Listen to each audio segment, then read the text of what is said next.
A heavy, sour scent, the unmistakable smell of a deep sickness, seemed to hang on poor Olivia Garner like a shroud. She was swaying back and forth right there at the very edge of the platform, looking like a willow in the wind.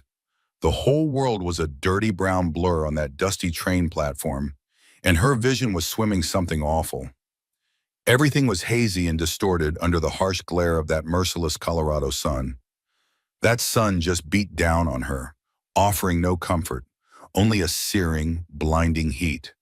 Bless her heart, she had traveled more than 1,000 long, hard miles all by her lonesome.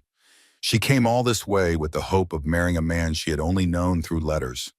But instead of a happy new beginning, she arrived in the town of Victor with a terrible fever just tearing through her. The sickness had stolen all her energy, leaving her with barely enough strength to even keep her feet under her. It did not take but a second for a man named Adam Yates to spot her struggling. He saw her right away, a fragile figure standing out from the handful of other folks getting off that train. As the other passengers bustled away, she was the only one who looked lost and terribly unwell. She looked just like the woman in the letters he had read so many times. The description was a perfect match, right down to her beautiful auburn hair that caught the light, and those green eyes he had dreamed about, though now they were clouded with pain, and her skin was a deathly pale color. The desperate way she was holding on to a rough wooden post just to stay upright sent a jolt of worry through him. Seeing her so weak and needing support like that truly alarmed him, making his heart pound in his chest. This was not at all the picture he had painted in his mind of meeting his future bride. "Miss Garner," he said, his voice full of a concern he did not expect to feel so strongly. He called out her name and started moving fast, rushing toward her as he saw what was about to happen. He watched in alarm as her knees started to give out from under her, buckling from the strain. Through the thick, confusing fog of her fever, Olivia thought she heard someone call her name. She had just enough time to see a tall, strong-looking figure coming her way through the haze. And then, just like that, her legs completely gave way, with nothing left to hold her up. The very last thing she remembered feeling was a pair of steady, strong arms wrapping around her. They caught her just before the world went completely black, and she fell into unconsciousness. "It is all right, I have got you now," he said, his voice a low and steady comfort. Adam whispered the words close to her ear, a gentle promise he hoped she could somehow feel. But she was already gone, lost to the fever, so he carefully gathered her into his arms. He held her small, delicate frame securely against his broad chest, a sudden fierce protectiveness washing over him. He was truly surprised at how little she weighed in his arms. She felt as light as a feather. Her skin was scorching hot, a dangerous fever he could feel right through the thin, simple fabric of her well-worn traveling dress. The good folks of Victor could not help but stop and stare as this unfolded before them. Their tall, familiar rancher, Adam Yates, was carrying an unconscious woman right through town. He strode with purpose down the dusty main street, his boots kicking up little clouds of dirt. That is when Mrs. Patterson, the kind wife of the general store owner, saw the commotion. She hurried right out of the store and onto the wooden boardwalk, her apron still tied around her waist. "Adam Yates, my goodness, is that your mail-order bride you have been expecting?" she called out. Her voice was filled with alarm, and her eyes were wide with genuine neighborly concern. Adam just nodded grimly, his jaw tight. "It is her, Mrs. Patterson. She is in a bad way. She is burning up with a terrible fever. I am taking her straight out to my ranch to look after her." "To your ranch?" she questioned, her brow furrowed. "Son, that poor girl needs a doctor and not that lonely cabin of yours. That place is just too isolated for someone this sick," Mrs. Patterson insisted, wringing her hands. Adam let out a heavy sigh. "I know, ma'am, but Doc Sanders left for Denver just yesterday. He will not be back in town for at least a week, and I cannot just leave her be." Adam carefully adjusted Olivia's limp form in his strong arms, trying not to jostle her. "I reckon I can manage," he said, his voice low but steady. "I have nursed sick cattle through far worse than this. The minute he returns, you can bet I will send a rider to fetch him immediately." "Hold on there, Adam, at least take my wagon," a voice called out. It was Mr. Johnson from the hardware store. He did not wait for an answer. He was already moving toward the hitching post, untying his horse. It was a simple act of kindness, but it meant the world to Adam in that moment. "I would be mighty grateful, Mr. Johnson," Adam said with heartfelt thanks, carefully placing Olivia into the back of the sturdy wagon. He was ever so gentle with her. He took off his own dusty jacket, folded it into a makeshift pillow, and gently cushioned her head. Then he covered her small frame with a thick blanket, despite the warmth of the spring day. He could see her struggling for each breath, which came in shallow, worried gasps. Her face was flushed a deep, angry red, a clear sign of the fever that gripped her so tightly. The long 6-mile journey out to his ranch suddenly seemed like it would stretch on for an eternity. Every single bump and rut in the road made him worry, hoping he could get her there safely. Adam could not stop himself from glancing back at the frail woman who now sat beside him. She had made that long and dusty journey all the way from a city called Boston. He had agreed to marry her, sight unseen, to be his wife here in the Wild West. It was supposed to be a practical arrangement, a partnership of necessity. He needed a wife to help build a life on his growing ranch. And in her letters, she had practically begged for a chance to come out here. She was looking for any escape from a life of endless, thankless work, hunched over a needle and thread as a seamstress in a stuffy little room. Neither one of them had been looking for some grand, sweeping romance. But Lord have mercy, neither of them had expected this terrible turn of events either. Just then the rocking Y Ranch finally came into view as they slowly made their way over the crest of a sun-drenched hill. There it was, a sturdy 2-story log cabin, complete with a wide, welcoming porch, nestled right up against the awesome, beautiful backdrop of the Rocky Mountains. It was a sight to behold. Adam had poured 5 long, hard years of his life into building that place from the ground up. He started with nothing but his own 2 hands, and a powerful sense of pride swelled in his chest. That feeling was there even with the worry gnawing at him. He just prayed. He truly hoped that poor Olivia would live long enough to see it in all its glory. With a gentleness that surprised even himself, Adam carried her slight frame inside, going straight to the little bedroom he had so carefully prepared just for her much-anticipated arrival. He had even gone to the trouble of hanging fresh gingham curtains and buying a colorful new quilt, which he had picked out himself from the mercantile and general store in town. They were just small, simple touches, his humble attempt to make a complete stranger feel welcome in her new home. But now, looking down at her, those little comforts seemed so painfully inadequate, so foolish. He felt a pang of helplessness as he carefully laid her feverish, trembling body on the clean, crisp cotton sheets. He stood there for a moment, his mind racing, and hesitated only briefly before he reached down to gently loosen the tight collar of her traveling dress and carefully remove her worn-out, dusty shoes. Her feet looked so tired from the long journey. A part of him knew that proper etiquette demanded he keep a respectful distance from a woman he barely knew. But her desperate condition required immediate and tender care, and that was far more important now. Without another thought, Adam dampened a clean cloth with cool, fresh water from the wash basin and gently placed the cool, damp cloth right there on her burning forehead, praying it would bring her some small comfort. Leaning in close, he spoke in a low, worried whisper. "Miss Garner, ma'am, can you hear my voice at all?" he asked as softly as he could. For just a brief moment, her eyelids trembled like a butterfly's wings, and a soft, faint sound escaped her lips. It was nothing more than a jumble of words, nothing a man could rightly make sense of, and then just as quick, she was gone again. She drifted right back into that deep, still silence where his voice and his touch could not reach her. Adam kept a steady watch by her bedside all through that long, dark night, with only the flicker of an oil lamp for company. He was constantly changing out that cool compress on her head, dipping it in fresh well water the second it grew warm from her fever. And whenever she'd stir, even just a little, he'd carefully try to coax a few precious drops of water between her cracked, dry lips. When the first pale light of dawn started to creep into the room, a heavy feeling settled deep in his gut. He knew he could not do this alone. He was going to need some real help, and he was going to need it fast. So as soon as the sun was properly up, he saddled his horse and rode out with a powerful sense of urgency, heading for the next homestead over. He was making for the little homestead that belonged to Martha Wilson, a place known for its well-tended garden and good, sensible folk. Martha was a kind-hearted widow woman who had seen more than her share of hardship and had a reputation for being a fine, experienced nurse. She was raising her teenage son all by herself out there. Adam got straight to the point. She's got a terrible fever, he said, his voice strained with worry. I reckon it might be from that long, hard journey she made to get here. Or she am mighty afraid it could be something else entirely.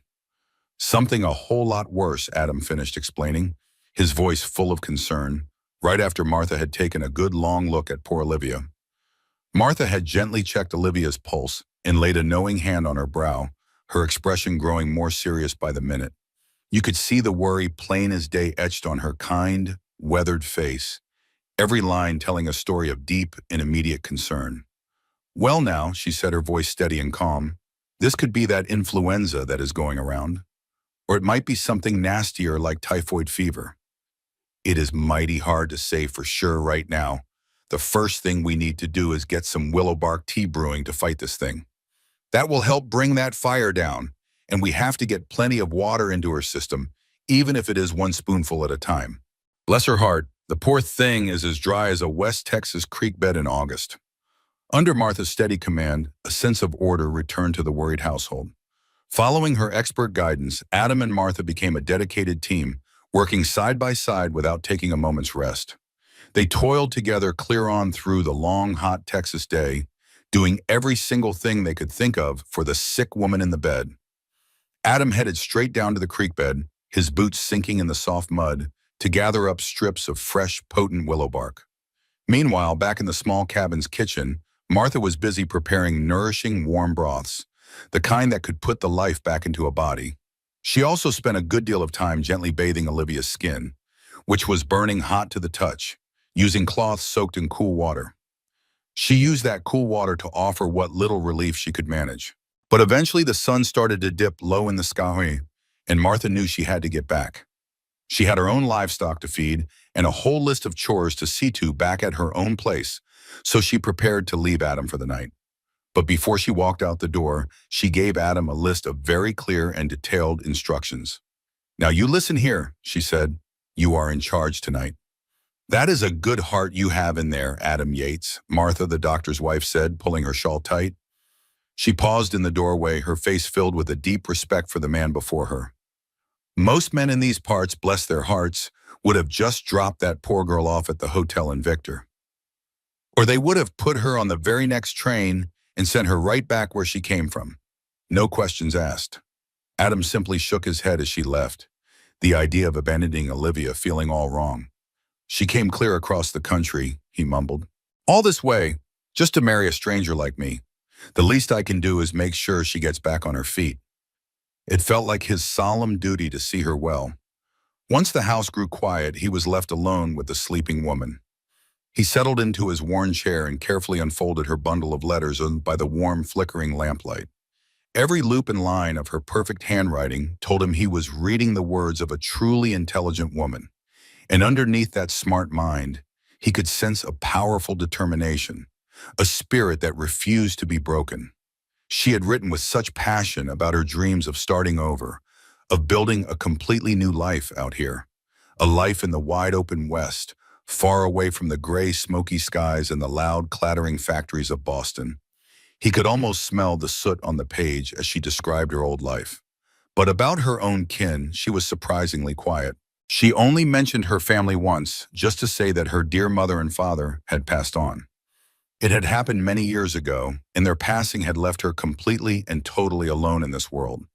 She had been forced to rely on nobody but herself to survive, and he found himself admiring her grit. After 2 long nights of worry, on the morning of the 3rd day, the heat finally left her body. The fever was gone. Exhausted from his long vigil, Adam had finally fallen into a light sleep, slumped in the chair he had pulled up to her bedside. It was a faint, raspy voice that cut through his sleep and made him sit bolt upright in his chair. "Where am I?" she whispered. Her green eyes, which had been glassy and dull, were now looking right at him. They were clear for the first time since she arrived, but he could see a fog of confusion still swirling within them. She stared right at his face, trying to place him. "Easy now," he said gently, not wanting to scare her. "You're on my place, the Rocking Y Ranch. We are about 6 miles west of the town of Victor." Adam kept his voice low and steady, a calming presence in the quiet room. "And I'm..." I am Adam Yates. I reckon you came a long way to marry me, Miss Olivia. For just a second, a light of understanding flickered in her eyes as the pieces started to come together in her mind. Mr. Yates, she said, her voice still shaky and weak. I remember your kind letters. With a sudden surge of effort, she tried to sit up, but her strength failed her completely, and she fell back. She sank back against the pillows with a frustrated sigh. Oh, Mr. Yates, Adam, I am so dreadfully sorry. Believe me, she whispered, a faint blush on her cheeks. This is not the first impression I had planned on making. He moved with a quiet gentleness and poured her a cup of cool well water. Now hold on there, he said softly. There is absolutely no need for you to apologize. You have been through quite an ordeal, laid up with a bad fever. The most important thing in the world right now, he continued, is that you are finally on the mend. Just focus on getting your strength back. Olivia took the tin cup with a slightly trembling hand and sipped the water. It felt like a blessing on her parched throat. How long have I been here? She whispered. He answered gently, You have been resting for 3 full days. Yes, ma'am, today is Thursday. The news hit her like a splash of cold water, and her eyes flew wide open. A wave of alarm washed over her as the reality set in. 3 whole days? She repeated, the words barely a whisper. Her mind raced, trying to piece everything together. And does that mean you have been taking care of me all this time? The question hung in the air between them. A deep blush spread across her face, a warmth that had nothing to do with her illness. The impropriety of the situation hit her full force. Oh my goodness, she stammered. That is hardly proper, sir. Adam gave a small, understanding smile, trying to put her at ease. Now do not you worry about that. Mrs. Welton from the next homestead has been over.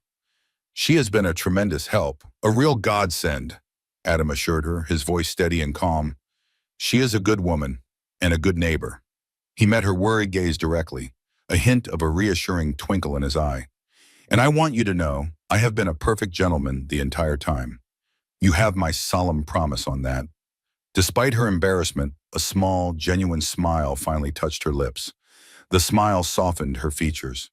I believe you, Adam, she said softly. It is just that this is not at all how I pictured our first meeting. I had a whole different picture in my mind, she confessed, and I am certain a sick bride was not what you were expecting, either. Adam let out a soft, kind chuckle.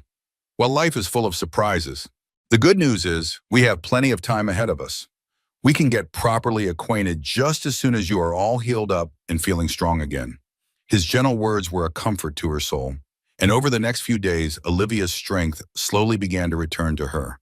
The deep, bone-weary exhaustion started to fade, replaced by a flicker of her old energy with each new sunrise. Soon she was able to sit up against the pillows without feeling dizzy, which felt like a major victory.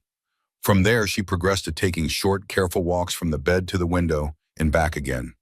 Each time, she had to lean heavily on Adam's strong, steady arm for support, and he never once made her feel like a burden.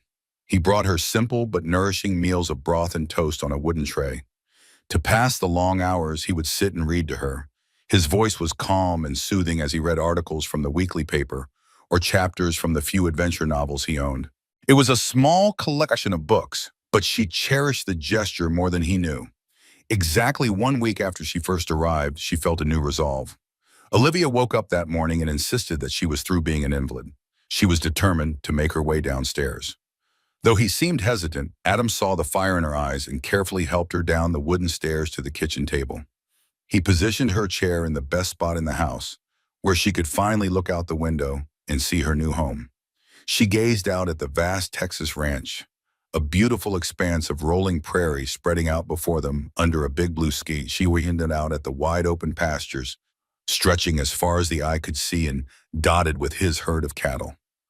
Closer to the house, she noticed a small, tidy vegetable garden, and way off in the hazy distance, she could just make out the dark silhouette of mountains against the big sky. Oh, it's just so beautiful, she said, her voice soft with wonder. Adam, your letters, they painted a nice picture, but they didn't do this place a bit of justice, not one bit. Adam stood beside her, just watching the pure awe on her face. He was seeing his own home, the land he'd poured his sweat into, through her brand new eyes. Well, it's still a mite rough around the edges, I suppose. he admitted with a slow Texas drawl. I've been more focused on the herd of cattle than I have been on making the house all fancy and comfortable. Oh no, it feels like a real home already, Olivia assured him, her smile genuine. I am so eager to do my part and contribute, just as soon as I'm fully recovered from my journey. Now you hold on, there ain't no rush at all, Adam said, his tone gentle but firm. Our arrangement was always meant to be a partnership, a life together. But I surely never expected you to come all this way just to work yourself to pure exhaustion. Olivia looked at him then, really studied him, taking in his plain, honest face and the deep well of kindness she saw shining in his clear blue eyes. He was a good man, she could feel it. He wasn't handsome, not in the way those fancy gentlemen back in the city were. His nose looked like it had been broken at least once, and it sat a little crooked on his face. His sun-weathered skin, tanned and lined from the harsh Texas sun, spoke of countless years spent working hard right out in the open. But there was a solidness to him, a steadiness that she found incredibly comforting and appealing. It was something she desperately needed. Adam, I should tell you something, she began, her voice trembling just a little. The truth is, I wasn't entirely forthcoming with you in my letters. There are things I left unsaid. I did not just leave Boston simply for a brand new start in a new place. I was running, you see, running from someone, a powerful factory owner who was a man who would not take no for an answer. An answer, and he was not about to let it go. He became more insistent. Adam's jaw tightened into a hard line. Tell me straight, Olivia, did he hurt you? He asked, his voice low and serious. She hesitated for a long moment, the painful memories flashing in her mind. Finally, Olivia admitted, I managed to leave before he could do more than just terrify me. I got away before things got worse. He put the fear of God in me, Adam. I was so afraid that he would just keep on, coming after me if I stayed in Boston. I felt like I had no other choice but to run. Well, let me tell you something. He will never find you way out here, Adam promised, his voice solid as an old oak tree. And I swear if he ever did, he would live to regret it. The quiet, steely conviction in his voice was something she had not heard in a very long time. It brought a sudden and unexpected rush of tears to Olivia's eyes, blurring her vision. It had been so long since anyone had even offered to protect her, to stand up for her, not since her own dear father had passed away. Thank you, she whispered, her voice thick with emotion. I just pray that I have not brought all of my past troubles right here to your front door. Adam let out a short, humorless laugh. Ma'am, trouble finds its own way out to these parts, with or without a formal invitation, Adam replied, the corner of his mouth turning up in a wry smile. But the big difference now is we are going to face it side by side together. You see, that is what real partners are supposed to do for one another. As the days turned into a week and Olivia's health steadily improved, she began to feel the need to contribute. She started to take on small household tasks around the cabin. She found a sewing kit and began mending the rips in Adam's work shirts. She even helped prepare some simple, hearty meals and took it upon herself to bring some order to his cluttered pantry. Adam would come in from the fields in protest, insisting that she should still be in bed to rest. You need to take it easy for a while longer, he would say. But Olivia firmly insisted that keeping herself busy and making herself useful was the very best medicine for her body and her soul. Besides all that, she told him with a determined glint in her eye, I absolutely must earn my keep around here. We made a deal, Adam. We had an agreement. That old agreement can wait, Adam argued back gently. Your health and well-being come first and foremost. Their friendly little discussion was suddenly brought to a halt by the unmistakable sound of an approaching buggy carrying Dr. Miller. Well, it was a welcome sight to see Dr. Sanders finally ride up, his horse kicking up dust after the long journey back from Denver. He had been gone for what felt like an eternity, and he was already making his rounds, a man dedicated to his duty. He had a long list of folks to check on, but he made Adam's place a priority. The good doctor went into the room and gave Olivia a very careful and complete examination. Adam stood just on the other side of the door, listening to the quiet murmurs, his heart pounding a nervous rhythm against his ribs. Finally, what felt like a lifetime later, the old wooden door creaked open and Dr. Sanders stepped out.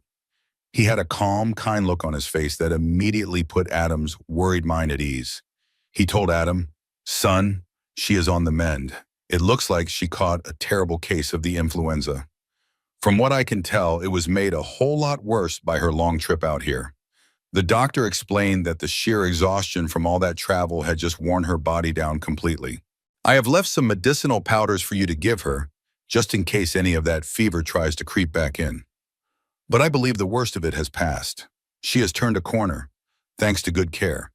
He looked Adam straight in the eye and said, "You did a fine job nursing her through this, Adam. A mighty fine job." A wave of pure relief washed over Adam, so strong it nearly buckled his knees. He let out a breath he did not realize he was holding. "Don't give me the credit, Doc," Adam said quickly. "You should be thanking Mrs. Wilson. She's the one who knew exactly what needed to be done." The doctor smiled warmly. "Then I will be sure to thank you both. Not every young woman who travels out here as a mail-order bride is fortunate enough to land in such a good and caring home. She is a lucky one."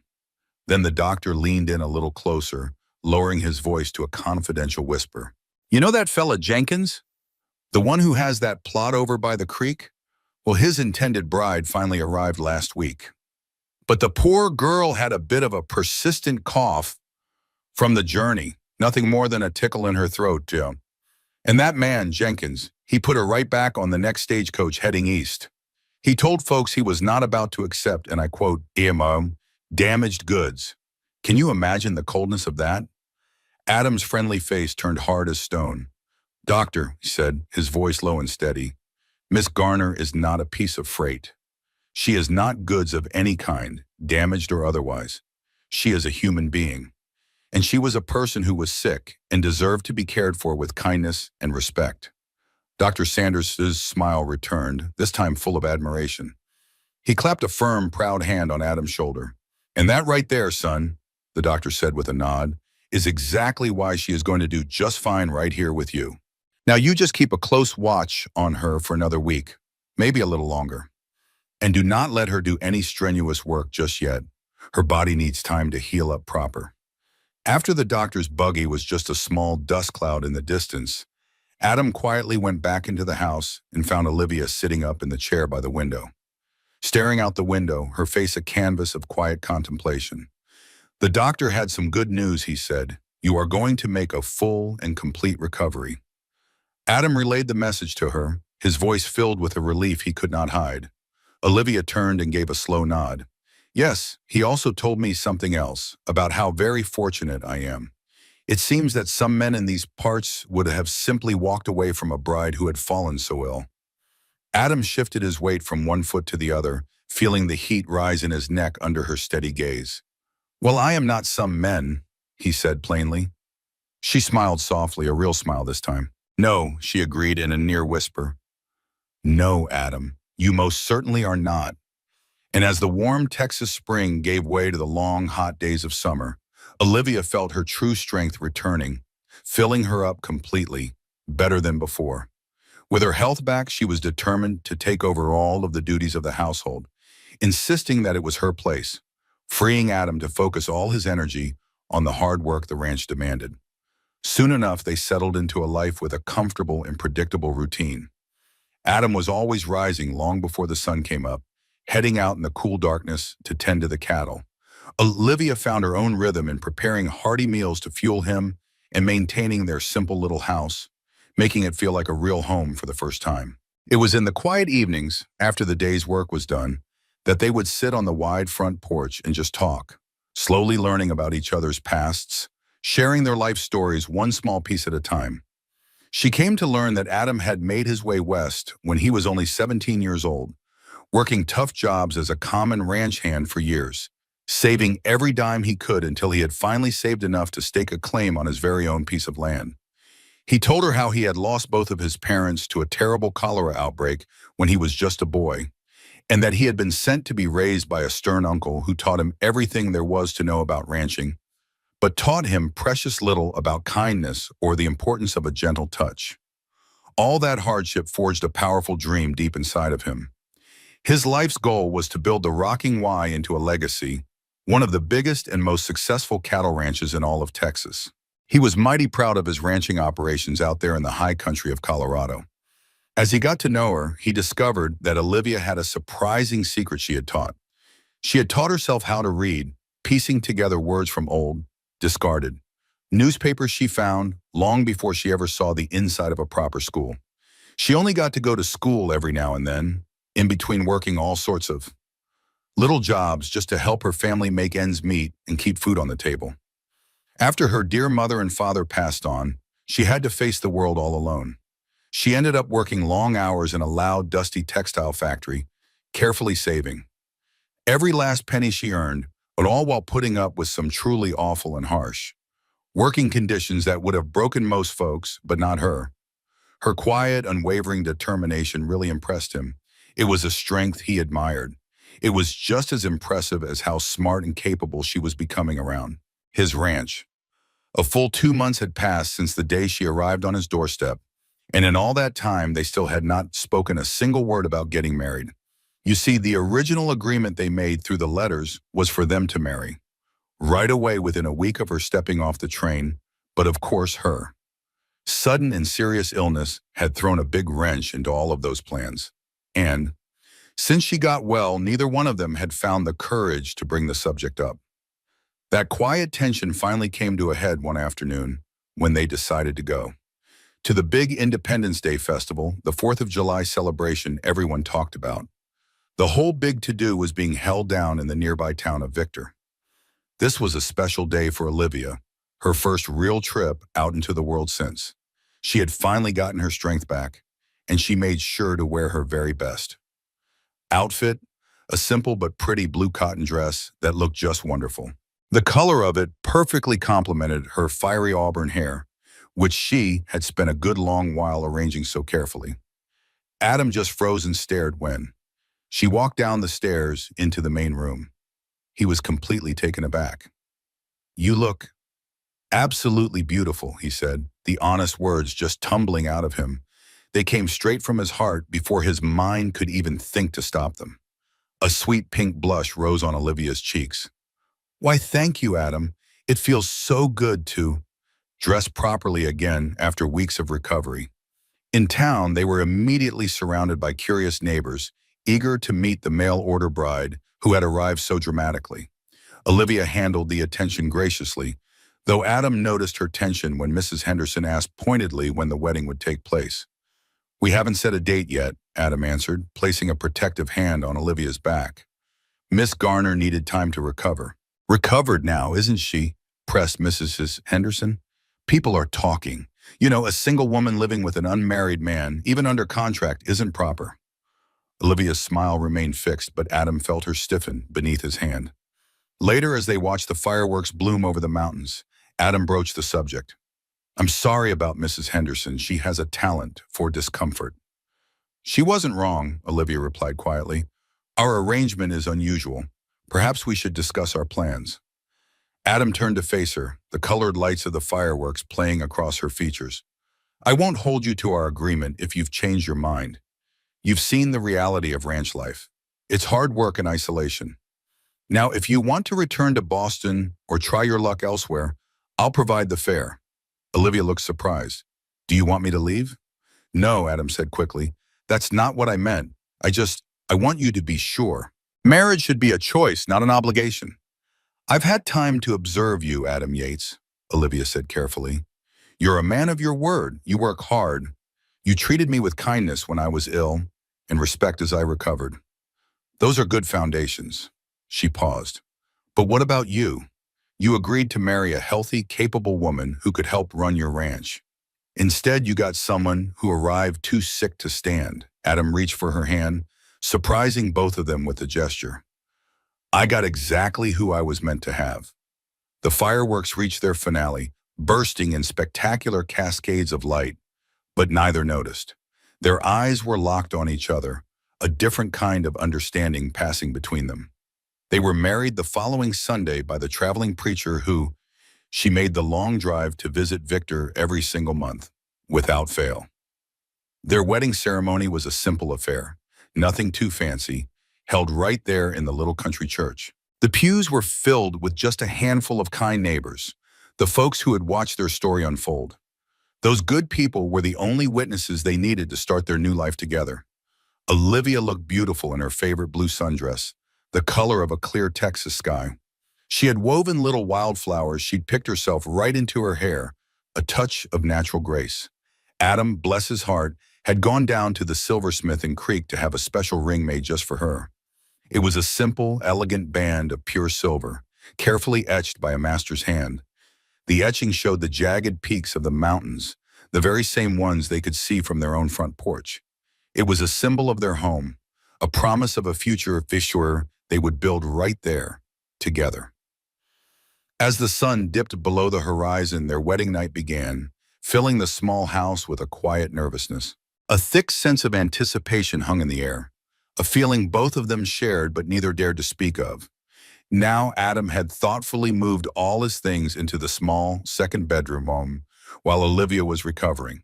He wanted to give her all the space and peace she needed to get her strength back. But now on this night, they stood a little awkwardly in the master bedroom, a new chapter beginning. The room felt charged with the unspoken truth of their new marriage, of their new closeness. The weight of this new intimacy was a tangible thing, hanging in the quiet space between them. Olivia broke the silence first, her voice barely a whisper as she looked at her hands. Adam, I have never... Her voice trailed off before she could finish, and a deep blush crept up her neck. She felt a little embarrassed, but then Adam said something that surprised her completely. Neither have I. He admitted it so plainly, his gaze steady and honest. Not in a way that truly counts, anyway. He paused for a moment, searching for the right words to explain what he meant. Not with someone He hesitated again, the confession catching in his throat, making this moment all the more real. Olivia prompted him, her own voice soft as a summer breeze. Someone you what, Adam? He finally looked her straight in the eye and finished his thought. Someone I care for, he said, stepping a little closer. Because I do care for you, Olivia, he confessed, his voice full of a sincerity that touched her soul. A whole lot more than I ever expected to. And in that moment, she knew he was speaking the honest truth. I care for you too. She whispered back, her heart swelling with a feeling she hadn't known she was missing. She lifted her face up to his. Their first kiss was not rushed or demanding, but was as tentative and sweet as a new blossom. It was a gentle, careful exploration that slowly deepened as their shared feelings began to bloom. Her confidence, once so fragile, was finally starting to put down roots and grow strong. Adam gently cupped her face in his work-roughened hands, his touch full of a tenderness she'd never known. He held her so carefully as if she were the most delicate and precious thing in the whole world. Olivia wrapped her arms around his strong shoulders, holding on tight to find her balance. She steadied herself against the dizzying, wonderful wave of brand new feelings. These were sensations of hope and belonging that warmed her all the way to her soul. That night, beneath a blanket of stars, they began to truly learn the stories of each other's hearts. Their journey started slowly, with quiet questions whispered into the darkness of the room. Hesitant, gentle touches asked more than words ever could, slowly building trust and certainty. And that quiet understanding blossomed into a deep and undeniable passion between them. Later, when the world was still and quiet, Olivia lay peacefully in the circle of Adam's arms. She rested her head on his sturdy chest, just listening to the steady, reassuring rhythm. His heartbeat was the most comforting sound she had ever heard. I never, ever imagined this, she whispered. She confessed it softly, her voice barely breaking the silence. You see, when I first answered your advertisement, I was just hoping for a safe place to land, for a real partnership. I never once allowed myself to think that I might actually find something like this. Her words trailed off because she wasn't quite ready to put a name on the beautiful. She couldn't name the tender feeling that was blooming in the space between them. Adam, however, understood. He just continued to gently stroke her hair. Me neither, he admitted quietly. But I am so very grateful for it, whatever it turns out to be. The long, hot days of summer. They slowly melted into the cool, crisp air of autumn, and with the changing season, their bond. It grew stronger and deeper with every day of hard work they shared side by side. Their connection was cemented in the quiet, peaceful evenings spent just being together. With a world of patience, Adam began to teach Olivia how to ride a horse, a skill she'd never had. And to his genuine surprise, she proved to be a natural, picking it up quicker than he could believe. It was not long before she was riding right alongside him, helping with the shorter rounds. Together they would check the fences on the sprawling property. At the same time she took the long neglected vegetable garden and poured her heart and soul into it, bringing it back to life. It became a beautiful, productive plot of land that yielded more than enough food to see them through the winter. They had worked so hard to preserve everything they could for the long winter ahead. Their first real test, however, came unexpectedly in the middle of October, when a freak blizzard came roaring down from the north, striking much earlier than anyone could have possibly predicted for that time of year. As fate would have it, Adam was caught way out checking on the cattle in the far pasture. That is exactly when the terrible storm hit, a solid wall of white that reduced visibility down to almost nothing in just a matter of a few short minutes. Back home, Olivia waited. She was filled with a growing anxiety as the long, lonely hours passed with absolutely no sign of her husband. When the sun finally gave up and a deep darkness fell over the land, Adam still had not returned, and Olivia knew she had to make a difficult decision. She could not just sit there any longer, helpless against the storm. She bundled her small frame in his heavy, warm coat and took a deep breath. Then, with a steady hand, she lit the large kerosene lantern they always kept ready for emergencies. She battled against the howling wind and the biting snow, making her way step by difficult step out to the old wooden barn, where she carefully hung the bright, glowing lantern up in the highest window of the hayloft, creating a single powerful beacon of hope that she prayed would be visible from a very long distance. After she had done all she could, she just had to wait, praying with all her heart that the warm light would be enough to guide him safely back home to her. Meanwhile, poor Adam had lost all his sense of direction, completely turned around in the blinding whiteout conditions of the blizzard. His faithful horse, a strong animal named Thunder, plodded on with a dogged determination through the snow that was getting deeper with every step. But Adam knew in his heart that they were just wandering aimlessly in circles. A deep, penetrating cold was starting to seep through his thick clothes, and a terrible fear, not for his own safety, but for the thought of leaving his sweet Olivia all alone in the world, gnawed at his very soul. "Just a little further now, boy," he encouraged his horse, his own voice sounding weak. He patted Thunder's neck, though he had absolutely no idea which way he should lead them through the endless white. And then, through the swirling snow, he saw a faint glow in the far-off distance, a tiny flicker of light that was barely visible through the storm, that blinding white curtain of snow. Just when he was about to give up, a tiny spark of hope surged through his frozen veins as he saw it. He squinted, and bless his heart, he recognized the warm, familiar glow of the lantern hanging in their own barn. With a new fire in his spirit, Adam pulled on the reins, turning old Thunder toward that beacon of safety. The tired horse seemed to understand, gathering some last bit of strength from deep down as they pushed on together.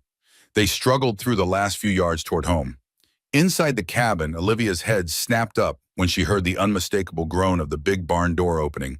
She threw her shawl on and rushed out into the blizzard to find her husband, Adam, looking more like a ghost than a man, half frozen and stumbling, while he gently led his poor, exhausted horse into the shelter of the barn. "Oh, my lord, you're alive," she gasped, the words coming out in a puff of white air, and she just threw her arms around his neck, not caring one bit about his stiff, snow-covered coat. "That little light, it saved us both," Adam managed to say, his voice barely a whisper, his words shaking as his teeth chattered something fierce from the bone-deep cold. "No, darling, you saved us," Olivia corrected him softly, helping him lean on her as they shuffled to the warmth of the little house, where she had been praying and keeping the hearth fire roaring like a dragon, a bright promise against the dark, howling storm outside. She worked quickly, her fingers fumbling a bit as she peeled away his frozen, stiff clothes, layer by painful layer, and then she wrapped his shivering body in the thickest, warmest wool blankets they owned, setting him in a chair right before the crackling hearth. She knelt down, gently but firmly rubbing the life and feeling back into his icy hands and feet, her own tears mixing with the melting snow. slowly when a little bit of pink color finally returned to his pale face. She hurried to the kitchen and brought him a steaming mug of hot coffee, laced with a generous pour of strong whiskey to chase the chill from his bones. I swear I thought I'd lost you out there, she finally admitted, her voice breaking on the last word as she looked at his tired face. I just don't think my heart could bear losing you, Adam. With what little strength he had, Adam reached out and pulled her into his arms for a proper hug. Now listen here, you won't be losing me that easily, my sweet Olivia Yates. You have to know I have far too many good reasons to fight my way back home to you, every single time. As the warmth finally seeped back into his body, Adam just sat there by the fire, feeling weak but grateful, and he watched his precious wife as she moved around their small, cozy cabin, her movements full of grace and purpose. She was fixing to make him a hot meal to fill his belly, and every few minutes she'd stop and check on him constantly, her eyes full of a love so deep it could melt any storm. And right then, a powerful realization struck him like a bolt of lightning. And in that quiet moment, everything became clear as a blue Texas sky. It was a feeling that hit him like a gentle summer rain, washing away all doubt. He looked right at her, his eyes full of a truth he could no longer hold back. Olivia, I love you, he said, his voice soft but steady as a heartbeat. The words came out so easy, like they'd been sitting on his heart forever, waiting. It felt as natural as breathing the cool night air, a fact of his world, as if he'd practiced them in his dreams 1,000 times before. Olivia stopped dead in her tracks, every part of her going completely still. The heavy ceramic bowl of beef stew she was holding suddenly felt weightless in her hands. Her fingers went numb, and the precious meal nearly clattered to the wooden floor. With trembling hands, she carefully placed the bowl on the little side table. She made sure it was steady before her knees found the rug beside his bed. She knelt down, bringing her face close to his, needing to see his eyes. Her voice was barely a whisper, full of hope and a little bit of disbelief. Adam, please, would you say that again for me? A small, sure smile touched his lips. I love you, he repeated, even stronger this time. He reached out a hand, searching for hers in the dim light. He found her fingers and laced them with his own, a warm and solid comfort. I reckon I started falling for you right then and there, he confessed softly. The very moment I lifted you off that dusty old train platform. He squeezed her hand, remembering the feel of her in his arms, so fragile yet so strong. Big, fat tears started rolling down Olivia's cheeks, warm and silent. She didn't even bother to wipe them away, as a joyful sob escaped her. Oh, Adam, I love you too. The words tumbled out, full of pure relief. I've been so terribly afraid to say it, even to myself. She confessed, her voice thick with all the emotion she had been holding inside. I thought it was too soon, or that maybe, just maybe, you didn't feel the same way. But Adam wouldn't let her finish her sentence full of doubts. He leaned forward and silenced her worries with a gentle, loving kiss. It was a kiss that promised safety, a shared future, and a home. When January rolled around, bringing with it a biting cold, Olivia started feeling poorly again. But this was a whole different kind of ailment. It wasn't the same weakness as before. This time, it was a new and mysterious set of symptoms that had them both worried and wondering. It was old Dr. Sanders who finally put a name to what they had both started to quietly reckon in their hearts. He confirmed their deepest hope. She was expecting a precious new life, a child due to arrive in the late summer. That powerful news washed over their little homestead, bringing a tidal wave of both pure joy and a deep, chilling fear. They both knew that bringing a child into the world out here on the wild frontier was a risky business, a gamble with life itself. The difficult journey was fraught with danger, and the haunting memories of Olivia's last terrible sickness lingered in the air between them.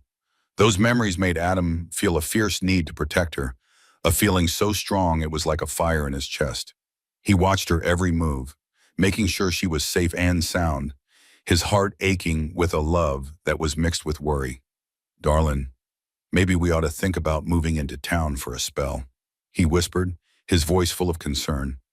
Just for those last few months, to be closer to help, he suggested as they lay tucked in their warm bed one cold night. The moon cast a pale light across the room, and his calloused hand rested ever so gently where their future lay. It was a protective gesture, a silent promise to guard her in the tiny life she carried, even from his own fears. Olivia turned to him, her eyes soft but resolute. And just leave our ranch, everything we've built, all alone? That's just impossible, Adam. You know it is, she answered, her voice firm but not unkind. She took his hand in hers, giving it a reassuring squeeze. Besides, strong women have babies on their own homesteads every single day. We have good neighbors with Mrs. Wilson just a ride away, and she knows more about birthing than most doctors. And with the doctor in town and our trusted Victor here to help you, I know you two will manage just fine. Adam listened, but the knot of worry in his stomach did not completely disappear. He was not entirely convinced. Still, he looked into her eyes and recognized that unshakable determination, the same grit that had gotten them this far.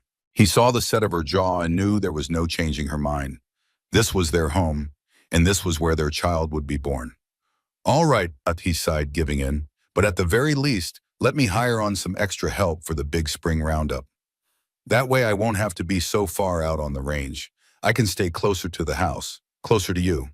To this sensible compromise, Olivia readily agreed, her heart swelling with love for this caring, protective man. She squeezed his hand again, understanding that his worry came from a place of deep and abiding love. Our baby's going to be strong and healthy, Adam. I can feel it, she whispered into the quiet of the night. And we're both going to be just fine, you'll see. As the hard winter finally began to thaw, melting into a hopeful spring. Olivia's own body began to change with the seasons, her once slender frame softening and rounding with new life. Her figure began to bloom as their beloved child grew safely and strong right there inside of her. Adam found himself just watching her, his heart filled with a kind of awe he had never known before. Adam could not stop looking at her, his heart filled with a kind of wonder he had never felt before.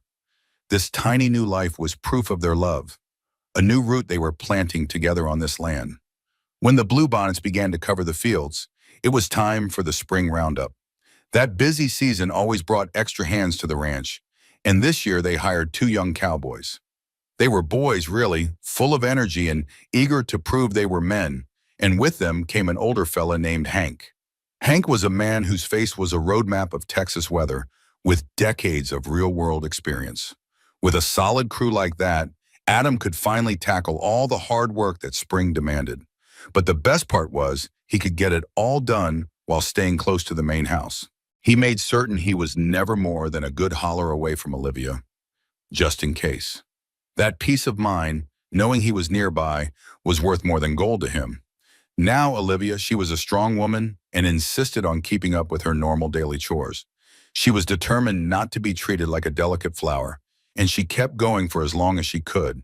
She was sensible, though, and finally let the men help with the heavier jobs, like hauling buckets of water from the well.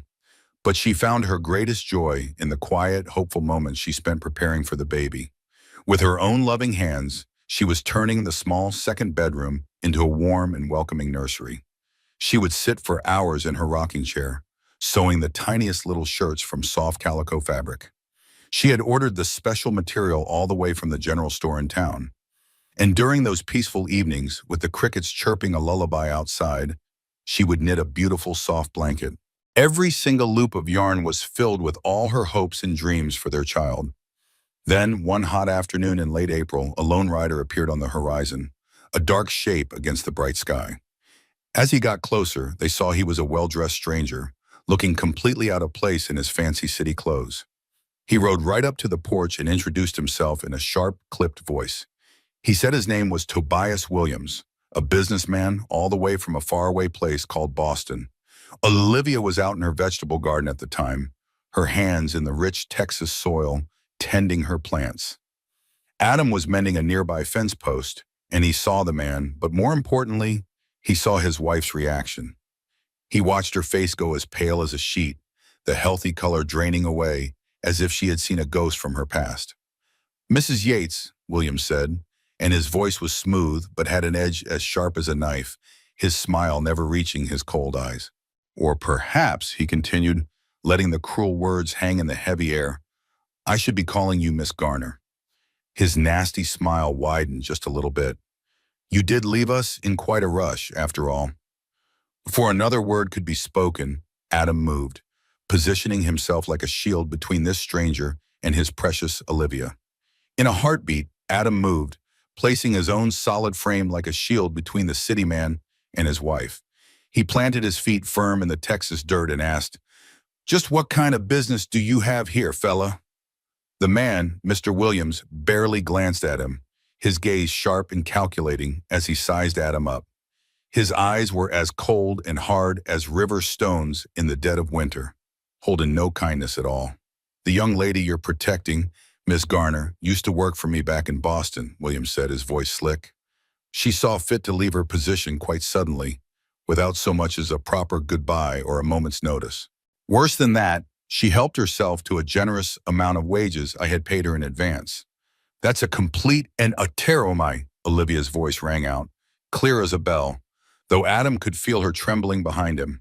She stood her ground, her chin held high, showing a strength that defied the fear he knew she felt. "You never paid me a single dime I didn't earn with my own two hands, and you know it. What you were really offering," she continued, her voice gaining power, "was not a wage for my work. It was an indecent proposal for other duties. Duties I refused then and would refuse 1,000 times over." A dark storm cloud passed over Adam's face as her words sank in, his jaw tightening into a knot. All the pieces of Olivia's past clicked into place, and the picture it painted was an ugly one indeed. So this was him. This was the powerful man from the factory that she had run so far to escape from. The kind of man who believed his money could buy anything, and who simply refused to take no for an answer. "My wife," Adam said, his voice low and steady as the plains, "doesn't owe you a single thing.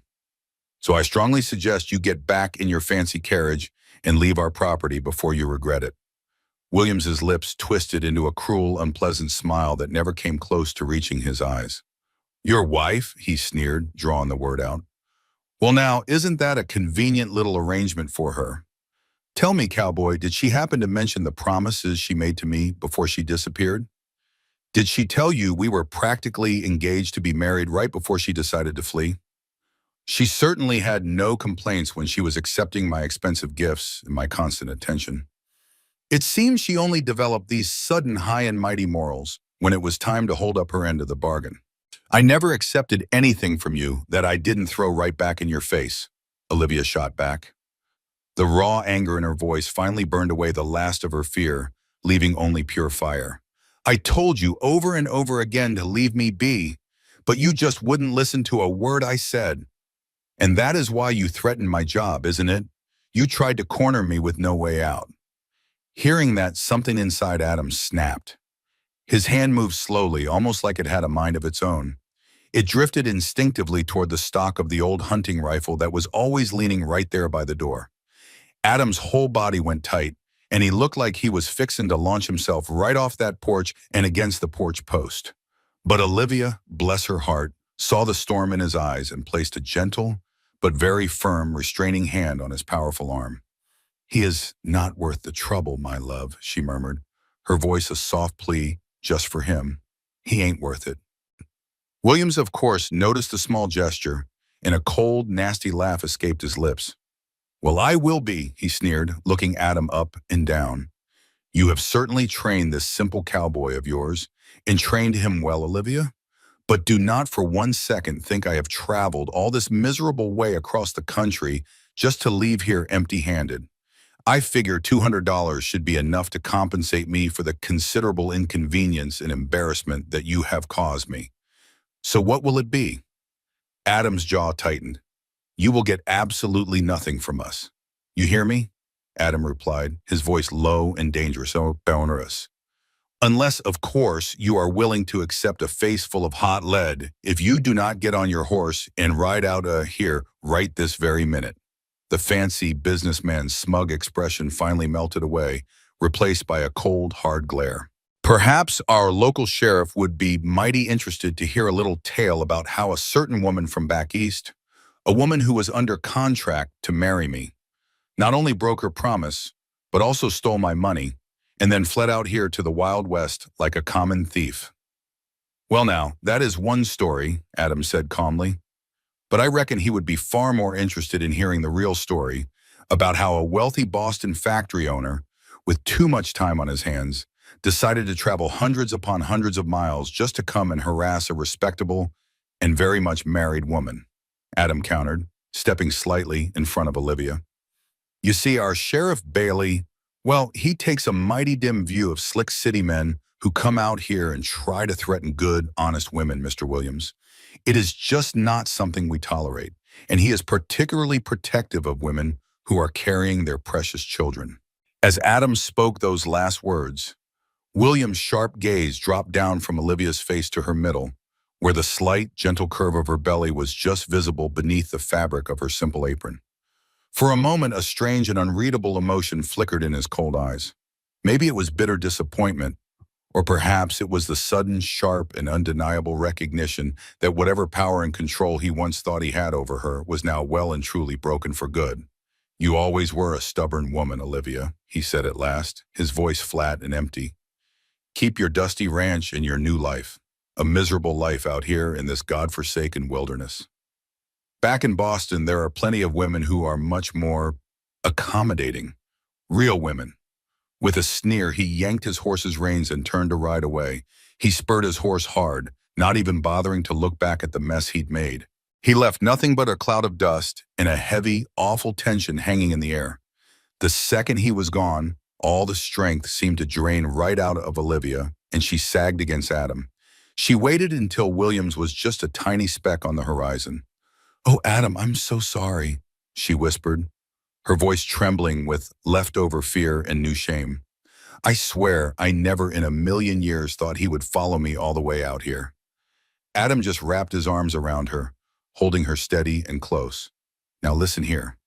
You don't have a single thing to apologize for. You understand me? But if that fella ever comes back, or if anyone else ever makes you feel threatened, you tell me. I need to know these things, Olivia. We're in this together now, and we face our problems together. You remember that, all right?"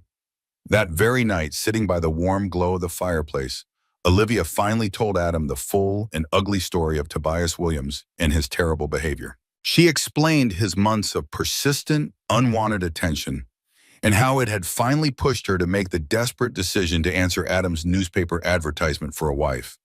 The breaking point, she confessed, was the day Williams had trapped her in the dark, empty stairwell at the factory, where no one could hear her if she screamed.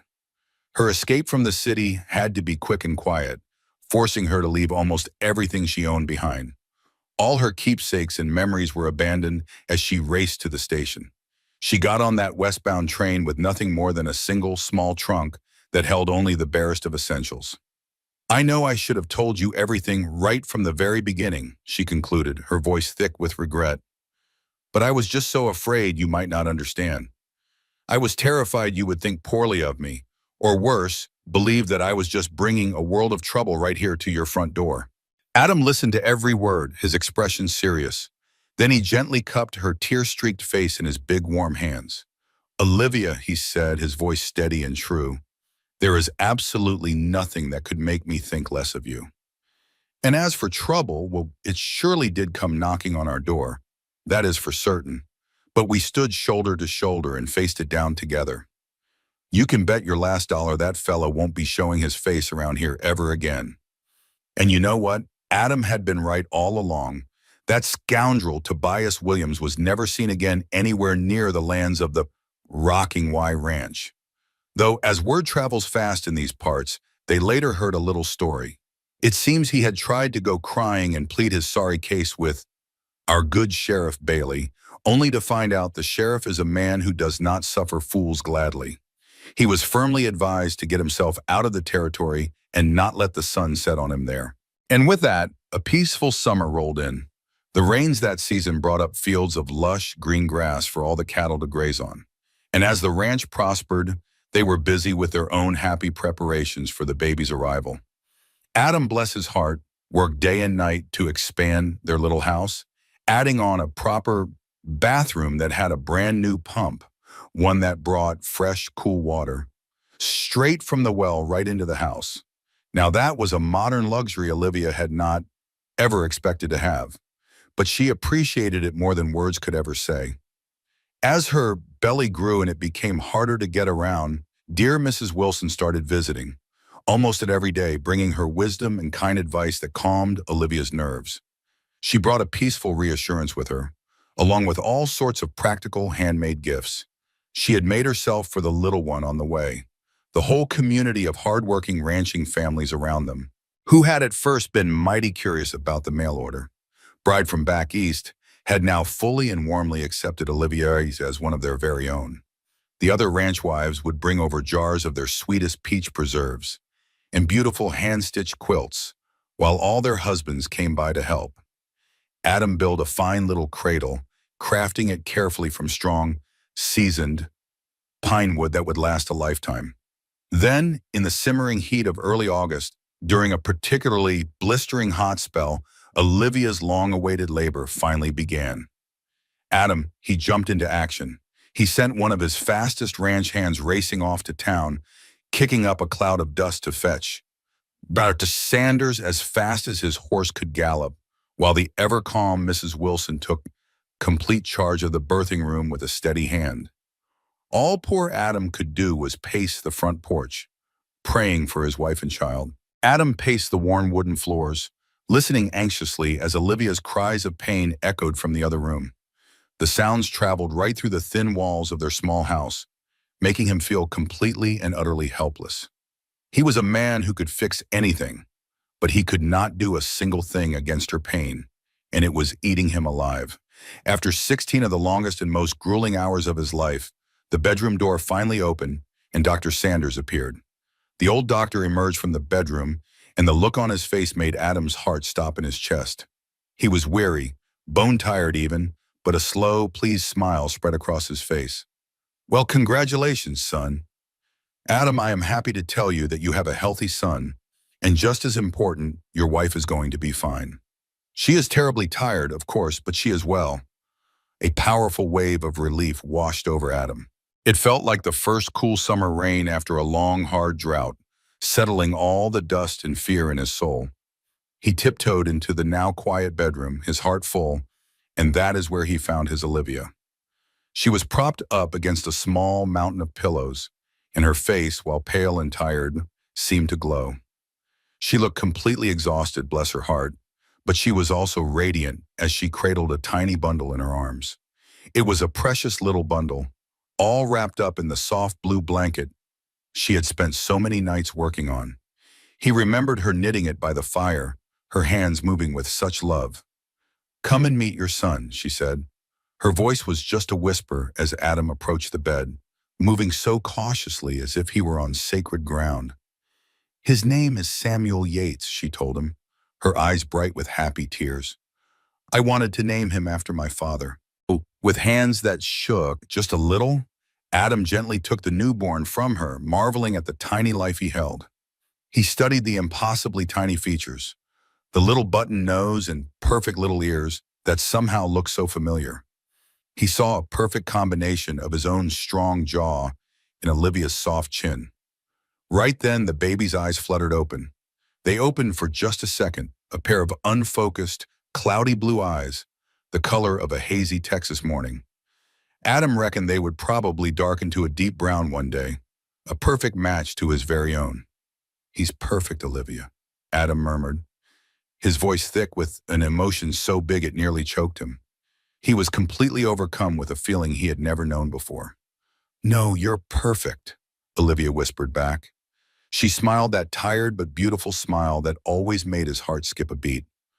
"Hardly perfect, my love," Adam chuckled softly, shaking his head.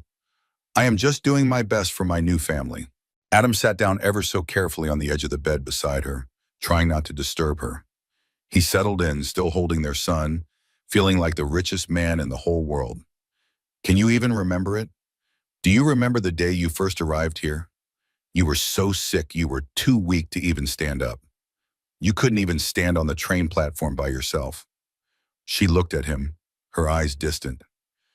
"Vaguely," Olivia admitted, her voice soft as a feather. "Most of that time is just a long, fevered blur to me now. Until the next thing I knew, my eyes were fluttering open right here in this very bed. I remember it like it was yesterday. I picked you right up and carried you to Johnson's wagon myself, and from that bumpy wagon, I carried you straight into this house," Adam said, his voice soft with the memory. He looked at her, his eyes full of warmth. "You weighed almost nothing at all, darling. I was so scared, just absolutely terrified that I was going to lose you before I ever got the chance to truly know the woman you were. Instead, I was blessed to live long enough to fall in love with you," Olivia finished for him, her voice barely a whisper. "And I'll tell you something. I never once dreamed, while I was carrying you across the threshold of this home, that someday down the road I would be standing here, holding our very own child in my arms." You could hear the emotion catching in Adam's throat. His strong voice broke just a little. "Thank you for taking a leap of faith and answering my lonely advertisement. My dear Olivia Garner Yates, you changed my whole world. Thank you for being so tough and stubborn, for having the pure grit to not let that awful fever get the better of you. You fought with everything you had. And I suppose you're also thankful you decided not to send away your damaged goods," she teased him gently, a little smile playing on her lips. Her words were a playful nod to that silly story Dr. Sanders had told them. Adam just smiled and leaned down to press a long, tender kiss to her forehead. "Listen to me. You were never goods to be bought or sold, not for a single second. You were always a precious gift, a true blessing that I knew deep down I hadn't done a thing to earn." In the weeks that came and went, little Samuel grew stronger and healthier every single day. His strong, hearty cries and the sharp, growing awareness in his bright little eyes brought a whole new kind of joy that filled every nook and cranny of the old ranch house. That house felt more like a real home than ever before. Adam began to rearrange his work so he could spend more precious hours near the house, and you could often see him wearing the baby, nestled close to his chest in a soft cloth sling that the kind Mrs. Wilson had, carefully sewn together just for them, all while he finished up his daily chores around the homestead. It was a sight to behold, that rugged rancher with his son. As the days grew shorter, autumn arrived in full force, painting the mountainsides in brilliant shades of gold and deep crimson. The season brought with it crisp, cool nights that found the new family of three bundled up, warm and close together. The little family would gather around the warm glow of the stone hearth nearly every evening. Adam's deep, steady voice would fill the room as he read interesting stories aloud from the local newspaper. And all the while, Olivia would sit peacefully in her rocking chair, gently nursing their precious baby boy, Samuel. For Adam, these simple, quiet moments became the thing he looked forward to most in his day. They were his most treasured times, the beautiful result of a life he was building. It was a kind of happiness he never even knew he could dream of, a fulfillment he'd never imagined. Not until the day Olivia stepped off that train and walked right into his life, changing everything for the better. When the bluebonnets began to blanket the fields the following spring, the ranch was blessed with a wave of new life. And with all the new calves came a whole new level of prosperity for the growing Yates family. The price for cattle was higher than it had been in years, and their hard work was finally paying off. Adam was smart enough to bring on a few more good ranch hands to help with the workload. This allowed him to keep expanding the herd, making sure their future was secure and stable. But more importantly, it gave him that precious time he craved to spend with his beloved family. While Adam tended to the cattle, Olivia started planting her own roots in the rich Texas soil, creating an orchard of apple trees. She carefully planted each sapling, already imagining the sweet harvest they would enjoy in the years to come. She pictured a whole mess of future children, their own children, laughing and playing among the trees. And it seemed those dreams were coming true sooner than they thought, right around Samuel's very first birthday. It was on that special day that Olivia realized she was expecting their family's next little miracle. Yes, she was going to have their second child, bringing even more joy to their happy home.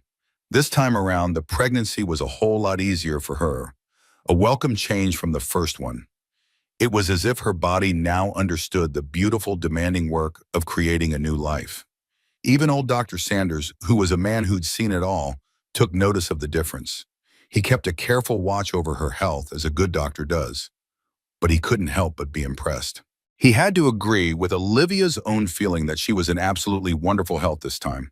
He told her, "Well, you are a far cry from that frail young woman I first met. I hardly recognize you from the pale, sickly lady who stepped off that train not so long ago." He made the kind remark with a warm smile during one of her regular checkups in town. He tipped his hat and said, "This ranch life sure does agree with you, Mrs. Yates. It surely does." But Olivia just smiled a secret, knowing smile, and replied softly, "Oh, it is not just the ranch, doctor." Her loving gaze drifted past him, out the window where she watched Adam playing with their son. You could see little Samuel out in the yard, already looking like a true rancher in the making. And then another blessing arrived for them, a sweet baby daughter they named Elizabeth. She was born in the heart of February, during a gentle snowfall that was as soft as a whisper.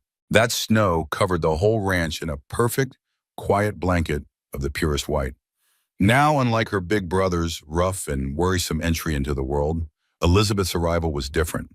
This little girl came into their lives quickly, calmly, and as peaceful as a Sunday morning. She made hardly any fuss at all, and that easygoing spirit was just a sign of her sweet nature. It was a pattern that would follow her all through her happy, sun-filled childhood on the ranch. And as the children grew bigger and stronger each year, the Rocking Y Ranch grew right alongside them. It was all because of Adam's sharp mind and careful management, always thinking 2 steps ahead. And you can't forget Olivia's steady, practical support, which turned their hard work into a real legacy. Together, they transformed their humble patch of land into one of the most respected operations in the area. Before long, their ranch was known as one of the most successful and well-run in the entire county. To make sure they were always on solid ground, they even added a large flock of sheep to diversify their earnings. That extra income helped them build a much larger barn and put a little more money aside for the future. And eventually, they saved up enough to build a proper, comfortable bunkhouse for their ranch hands. They had good, loyal men working for them now, and they wanted a decent place for them to rest their heads.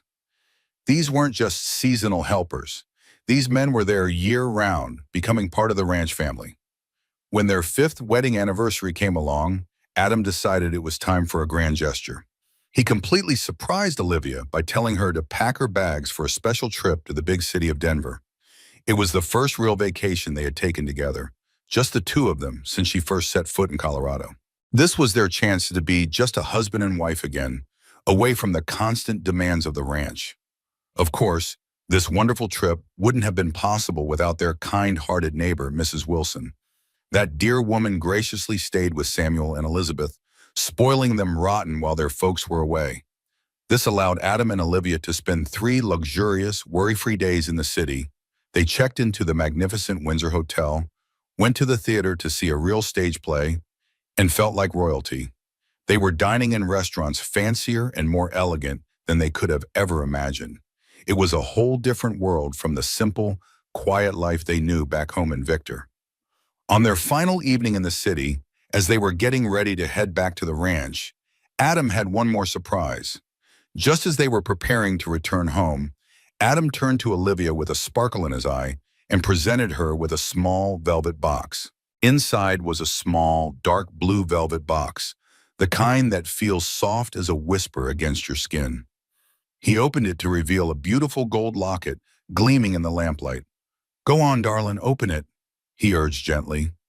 She took it in her hands, her fingers tracing the delicate, swirling engravings of wildflowers right there on its polished, golden surface. It felt warm and solid, like a promise held in her palm. With a soft click, the locket opened, and her breath caught in her throat. Inside was a perfect, tiny painting of their beloved Rocking Y Ranch house, complete with the big front porch, sitting on one side of the locket, and then on the other side, a miniature family portrait so detailed you could almost hear them all laughing together. It was all of them, Adam, looking strong and steady, Olivia herself with a newfound peace in her eyes, and their sweet children, Samuel and Elizabeth. The image had been perfectly captured by that fancy photographer they had seen during their last big trip into the city. "Oh, Adam, it is the most beautiful thing I have ever seen," Olivia whispered, her voice thick with emotion, as warm tears started to gather in the corners of her gentle eyes. I just wanted to make sure you could always carry our home and our family right here with you, Adam explained softly, his thumb brushing away a single tear. Though Lord knows I hope you will never have to be far away from it, not for a single day. Olivia snapped the locket shut and clutched it tightly over her heart, the metal warm against her dress. Adam, do you ever find yourself wondering what might have happened if things had gone differently?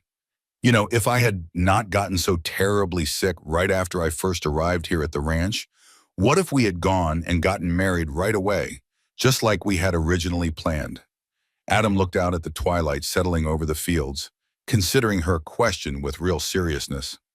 Well, he said slowly, his voice thoughtful, I reckon we might have taken a whole lot longer to truly get to know the heart of each other.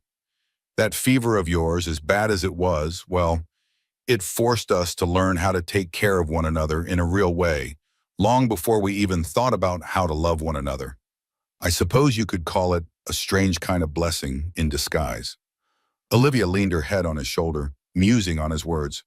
I suppose you are right, though I must say I certainly would not recommend a raging fever as the best way to start a courtship or get a good man's attention. There have to be better ways, I am sure. Adam let out a warm, hearty laugh that echoed in the quiet evening air, pulling her close into his strong arms. My darling Olivia, I would have nursed you through 100 fevers, one after the other, if that was the price I had to pay to have this wonderful life that we have built together here. But let us both pray it never comes to that again. That will not be necessary, my love, Olivia whispered, her voice full of warmth as she rose up on the very tips of her toes to give her tall husband a sweet and lingering kiss. A whole 10 years had passed, a full decade since Olivia first stepped off that train into the dusty town of Victor, a stranger in a strange land. Now the Rocking Y Ranch was alive with music and laughter, hosting a grand celebration to honor that very special day, their anniversary. Friends, family, and neighbors from all over the county gathered on their sprawling lawn to share plates piled high with barbecue and to tell old stories, all of them still marveling at the incredible journey of the once lonely, hard-working bachelor rancher and the determined city woman who answered his ad, his mail-order bride. Together, against all odds, they had created not just a home, but a thriving, prosperous ranch and a beautiful, loving family that was the heart of the whole community. Their oldest son, Samuel, now a sturdy 9-year-old boy, had his father's calm and quiet strength, and you could see in his eyes that he shared Adam's deep love for the Texas soil. Elizabeth, their bright 8-year-old daughter, was blessed with her mother's fierce determination and a mind as sharp as a tack. And then there was 5-year-old James, their youngest boy, who was the perfect, wild combination of both his wonderful parents, blessed with a mischievous little grin and a playful spirit that was 100% his own unique creation. As the Texas twilight began to settle, painting the big sky with strokes of purple and orange, Adam found Olivia standing all by herself on the wide front porch. She was leaning against a post, just watching the last of their happy guests drive away down the long lane, while their children's joyful shouts echoed in the yard as they ran around chasing the season's first glowing fireflies. Happy, my love? He asked in a low voice, gently slipping a familiar arm around her waist and pulling her close. Olivia relaxed into his embrace, leaning her head against his strong shoulder, fitting perfectly into that special place right beside him, a place that felt more like home than anywhere else in the world, just as she had from the very beginning. Completely and utterly happy, she breathed, though I admit I was just remembering how very differently this beautiful life of ours could have turned out, how easily it could have all slipped away. Adam looked down at her, his brow furrowed. How so, darling? What were you thinking? She paused, remembering that terrifying journey. What if I hadn't taken sick on that long and lonely train? What if you hadn't been standing right there on the platform to catch a completely different sort of man, maybe a hard man with a cold heart? She shook her head, a small shiver running through her despite the warm Texas night. Lord, there were so many chances for things to go terribly, terribly wrong on that long journey. Adam felt her tremble and tightened his hold on her, pulling her even closer. Or perhaps, my darling Olivia, it was meant to be exactly as it happened, every single step of the way. He truly believed it. You were meant to arrive here too sick and weak to even stand on your own 2 feet, and I was meant to be the one to carry you across that threshold and bring you home. Olivia turned slowly in his strong arms, her hand coming up to gently trace the familiar lines that a decade of bright sun and easy smiles had etched like a map of their happy life around his kind eyes. She smiled back at him, her heart full to bursting. And I reckon you were meant to nurse me back to health with such patience, so I could finally be strong enough to love you properly. A low chuckle rumbled in his chest. Well, if that was the bargain, I think I got the better end of that deal by a long shot, Adam murmured.